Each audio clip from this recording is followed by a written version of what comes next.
To start things off, make sure you read the question. According to the text, why are ecologists worried about Pando? So why worried about Pando? Okay, what is Pando? Utah is home to Pando, a colony of about 47,000 quaking aspen trees that all share a single root system.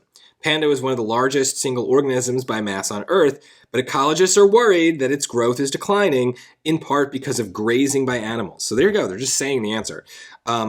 Growth is declining, maybe that's part of it too. The ecologists say that strong fences could prevent deer from eating young trees and help Pando start thriving again. Well, look, there's other things going on in this paragraph, right? They're saying a solution, they're telling us more about what Pando is, but because we paid attention to the question, we know the only part that really matters is that they're worried because its growth is declining and maybe animals are grazing on it. So those two things I'm just looking for. I don't care about memorizing all these other facts. They're not important. They weren't what I was asked for. A, it isn't growing at the same rate it used to. Okay, well, its growth is declining. Yeah, that sounds like it's not growing at the same rate. It's kind of a weird way of saying that, but it seems right. Let's just look at the other choices.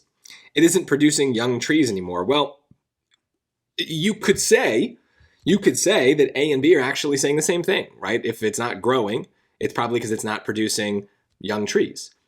But notice I threw that word probably in there, right? Like, I don't know that that's what it means for it to not be growing. Maybe it's the same trees that are there and they're not growing kind of outward in size or tall. I don't really know. There's lots of ways that we can say that something isn't growing. B is a more specific version of A.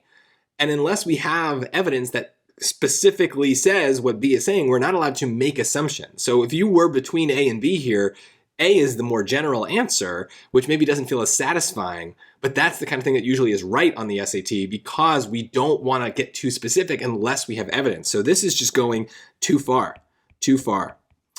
C, it can't grow into new areas because it is blocked by fences. No, the fences are blocking the deer, not blocking the thing. So they said at the end, the fences are good, not bad.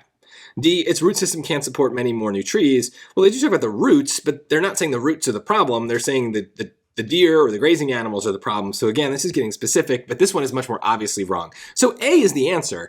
I didn't love it to start. It didn't jump out as being obviously right. It kind of matched with my summary, but it wasn't going as far as the passage does. The passage gets more specific than the choice. And so that messes with us because we really want the choice to line up with the passage, or just because of the way we write things in school, we really want our summaries to be detailed. But that's a bad instinct on the SAT. Very often, the passage is going to give you more details than the choice that summarizes that passage. So don't feel bad if you're picking something that's very vague and bland and seems to be leaving out information.